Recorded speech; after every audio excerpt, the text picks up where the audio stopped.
जिस चीज का डर था वही हुआ। ये जो इतना शानदार एक प्रोटेस्ट हो सकता था स्टूडेंट के साथ में, वो पूरे तरीके से फेल हो गया। और मैं कहूंगा कि प्रोटेस्ट और एसएससी के इतिहास में सबसे बड़ा फेलियर है। और इस प्रोटेस्ट के फेल होने के पीछे जो सबसे बड़ा कारण है वो सिर्फ एक है कि टीचर्स, मैं ये नहीं कह रहा उनकी इंटेंशन गलत है, लेकिन खुद को हीरो बनाने के चक्कर में कि मैं हीरो या मैं हीरो, इस प्रोटेस्ट का सत्यानाश हो गया। उसके दो सबसे बड़े नुकसान है, मैं दोनों नुकसान आपको गिनाता हूं। पहला, जो विद्यार्थी दिल्ली पहुंचे थे रामलीला मैदान में, उन पे रात को जनरेटर और लाइट्स को बंद करके अंधेरे में लाठीचार्ज हुआ। बच्चों और लड़कियों के साथ लाते मारी गई, उन्हें घूंसे मारे गए। ये बर्बरता बच्चों के साथ हुई। और यहां तक नहीं, बच्चों के ऊपर एफआईआर भी दर्ज हुई। एक सिंगल बच्चे के ऊपर भी अगर एफआईआर दर्ज हुई है तो उसका करियर तो वैसे ही खत्म।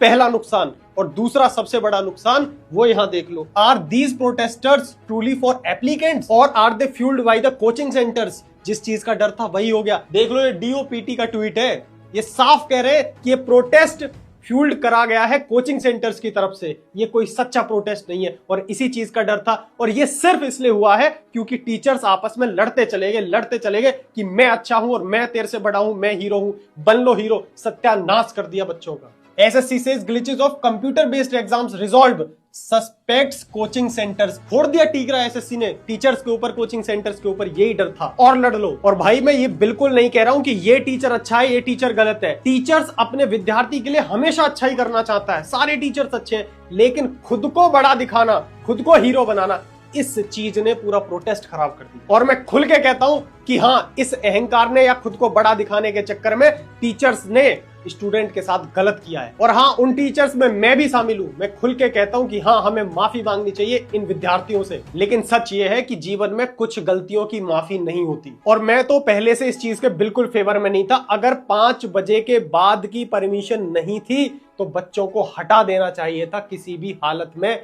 इतना बड़ा रिस्क बच्चों के साथ नहीं लेना चाहिए था कि उन पे एफआईआर तक दर्ज हो गई। और हद तो तब हो गई कि ये सब होने के बावजूद कोई भी बच्चों के बारे में बात नहीं कर रहा। अब भी सिर्फ एक ही बात चल रही है कि मैं अच्छा हूं, कि मैं अच्छा हूं, कि मैं ईमानदार हूं, कि मैं ईमानदार हूं। लड़ो।